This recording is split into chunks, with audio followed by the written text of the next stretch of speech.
ప్రియమైన ఆదివాసీ గిరిజన సోదరులందరికీ నమస్కారం. ఈరోజు ఉదయమే మనం కొమరం భీమ్ గారి విగ్రహాన్ని ఘనంగా మంచి స్థలంలో దాన్ని ఆవిష్కరించుకున్నాం. ఇప్పుడు సీతక్క గారి కోసమే ఇప్పటి వరకు నేను వెయిట్ చేశాను. ఇంకొక చోటుకి వెళ్ళాలి. ఇప్పుడు మీ మీటింగ్ ఇది, మీరు ఫ్రీగా మాట్లాడుకోవాలనే ఉద్దేశంతో మీ అందరికీ అభినందనలు తెలియజేస్తూ సీతక్క గారికి, మా ఆదినారాయణ గారికి, వెంకటరావు గారికి, ఇంకా ఇతర గిరిజన ఆదివాసీ నాయకులందరికీ కూడా మన కొత్తగూడానికి స్వాగతం పలుకుతూ అందరికీ నమస్కారంతో మీ భవిష్యత్తు బాగుండాలని చైతన్యం బాగా వెల్లివిరుస్తూ ఉంది. ఈ చైతన్యం ఇలాగే కొనసాగాలి.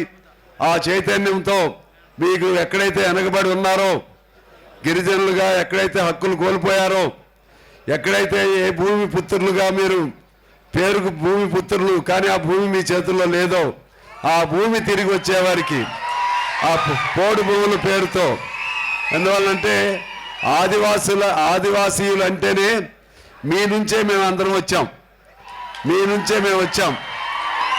ఆ రోజుల్లో కొండలు, గుట్టలు, కోనలు నమ్ముకుని అడవిలోనే ఉన్నటువంటి అమాయకమైనటువంటి వాళ్ళు ఆదివాసీలు.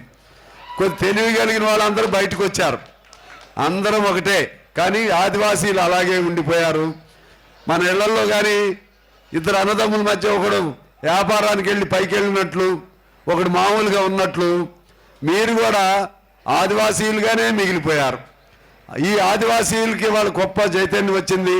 మీ అందరికీ మన సీతక్క, మన ఒక సమ్మక్క సారక్క లాగా, రుద్రమ దేవి లాగా నేను ఆ రోజు చూశాను. నేను ప్రమాణ స్వీకారం రోజు చూశాను.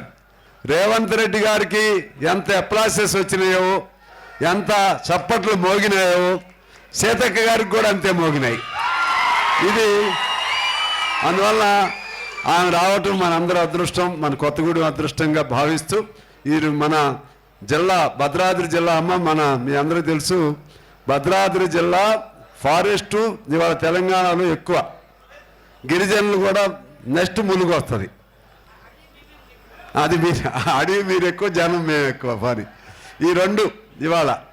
సో ఆ విధంగా ఈ 5 నియోజకవర్గాలు ఉంటే 4 నియోజకవర్గాలు, ఒకటి మా ఆదినారాయణ, ఒకటి మా వెంకటరావు గారు, ఇంకోటి పాయం, ఇంకోటి కనకయ్య గారు, 4 అంతా 4 కూడా ఆదివాసీ ప్రాతినిధ్యమే. మీకు అంతా మంచి జరగాలని కోరుకుంటూ ఇంకెక్కువ విషయాలు చెప్పడం న్యాయం కాదు. సీతక్క గారు మన వాళ్ళందరూ మాట్లాడతారు.